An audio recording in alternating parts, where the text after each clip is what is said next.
I know what you're thinking. Whoa, he's an alpha male. Obviously, I'm just kidding. I get teary-eyed when my wife leaves me mushy notes in my lunch.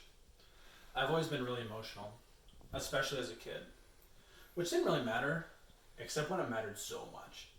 Like in every sports team I was ever on. When I was 10, I had a coach say, "I know you're a crybaby." Not I think, not I've heard. He said, "I know you're a crybaby.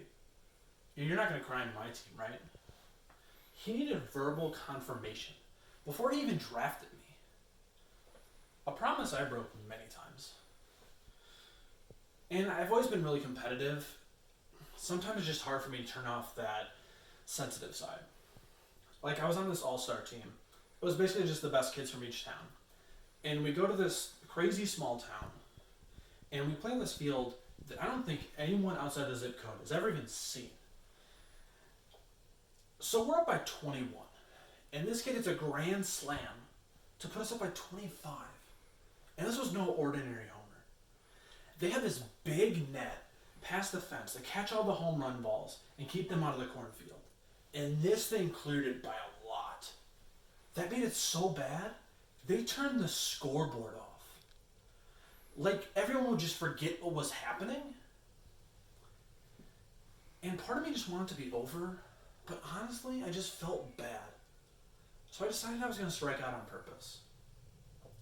And this kid did not make it easy. I was swinging that shit over my head. Not like over my head, but like over my head. So I strike out, and I'm walking back to the dugout.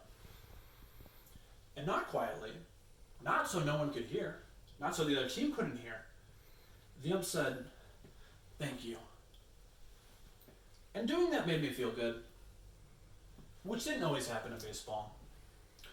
I remember another game, I was up to bat, and I went to swing and I checked my swing. And the ump said I swung. I know it's stupid to be mad about something that happened 18 years ago, but I know I didn't swing. But I wasn't even the maddest. Compared to my coach, I was nothing. He storms out of the dugout, starts screaming, first at the umpire, then at the other coaches. He went temporarily insane. Like he forgot he was surrounded by 8-year-olds. So the other coach gets involved. It gets out of hand fast. My dad, who's the assistant coach, has to hold my coach back and stop him from like swinging at people.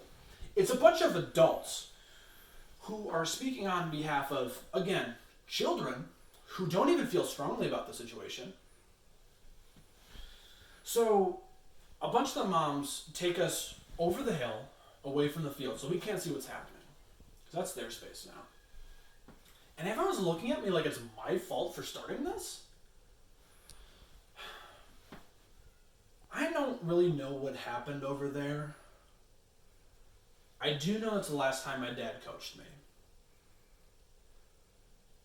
I mean, to be fair, he did have to appear in court for that.